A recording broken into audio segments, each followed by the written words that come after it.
So a while ago, the story broke that Tesla has been requiring an NDA to be part of the FSD Early Access Beta program. People quickly tweeted at Elon asking why this was, and he disagreed with the practice and implied that the NDA should be used as toilet paper. However, this news prompted NHTSA to act. And so they sent a letter to Tesla. Recently, NHTSA has become aware of reports that participants in Tesla's FSD Early Access Beta release program have non-disclosure agreements that allegedly limit the participants from sharing information about FSD that portrays the feature negatively or from speaking with certain people about FSD. Given that NHTSA relies on reports from consumers as an important source of information in evaluating potential safety defects, any agreement that may prevent or dissuade participants in the Early Access Beta release program from reporting safety concerns to NHTSA is unacceptable. Moreover, even limitations on sharing certain information publicly adversely impacts NHTSA's ability to obtain information relevant to safety. In order to ensure that non-disclosure agreements regarding the FSD Early Access Beta release do not interfere with NHTSA's ability to exercise its oversight responsibilities, we are issuing the attached special order to Tesla. So basically, no one besides Tesla and those who signed the NDAs have seen them. When the story broke, there were no copies of the NDA floating around the internet. Now, this sounds really bad. Well, but if you really get down to the nitty-gritty of this, Tesla should have included a statement in their NDA saying that you could talk to NHTSA about concerns you have. And the NDA either has this in it or not.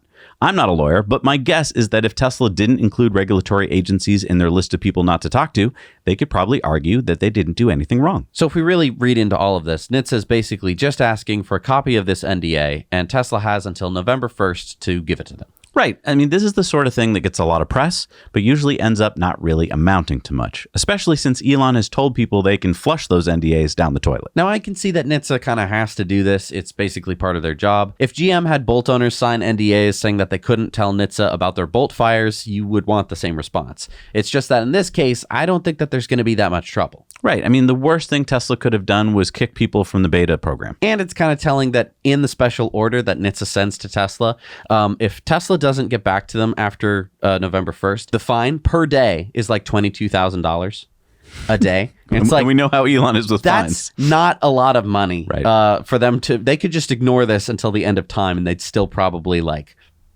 be okay as a company. Like they shouldn't, but they could. But that's not the only thing that NHTSA is mad about. In a separate letter sent to Tesla, NHTSA again asked for information, this time in regards to Tesla's recent over-the-air update called Emergency Light Detection, in which a Tesla driving in autopilot under low light conditions would respond to seeing emergency vehicle lights by slowing down and alerting the driver. What? NHTSA didn't like that update? Well, apparently, that was no update. What are you talking about? That was a stealth recall.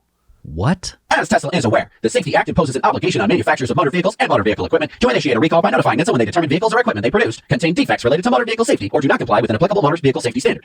C49 U.S.C. Section 30118. This recall notice must be filed with NHTSA no more than 5 working days after the manufacturer knew or should have known of the safety defect or noncompliance. C49 CFR Section 573.6. Section B. See also United States versus General Motors Corp. 656F. Supplement 1555-1559. Number 5. DDC 1987. Any manufacturer issuing an over-the-air update that mitigates a defect that poses an unreasonable risk to motor vehicle safety is required to timely file an accompanying recall notice to NHTSA pursuant to 49 U.S.C. Section 30118 and 49 CFR Part 573. Wait a minute. Hang on.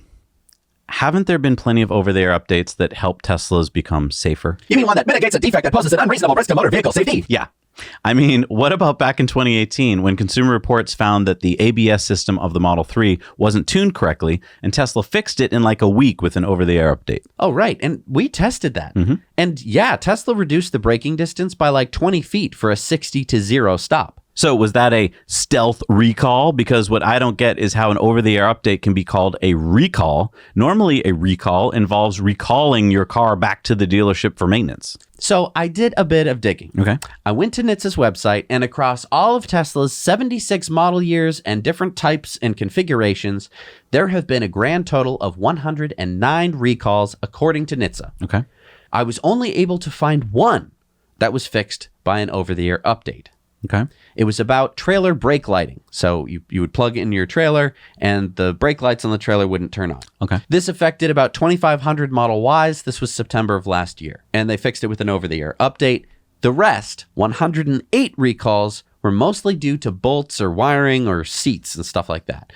All things where you'd have to bring the car back to Tesla. Okay, so it's really uncommon for Tesla to fix things with an over-the-air update. I mean, this is all because NHTSA has had an open investigation about this issue, and Tesla effectively sidestepped them with their update. But even still, the only defect in these accidents were the drivers who weren't paying attention to the road. And I also just want to point out that this feature that Tesla rolled out is a feature that is in no other autonomous driving system. So ProPilot, whatever the hell everyone else calls their stupid systems, they all don't have it. So I think that if this is a recall, if NHTSA wants to get really tough, I think that other OEMs should also be recalled for not having this thing that mitigates a safety defect. Good point.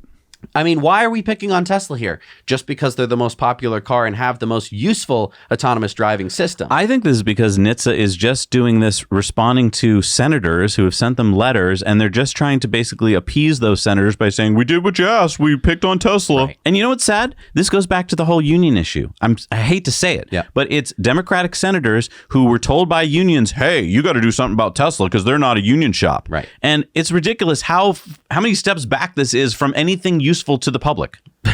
That's true. Right. They're like, hey, you didn't, you didn't take, here it is. You didn't do that thing that you're supposed to do, Tesla. What's going on?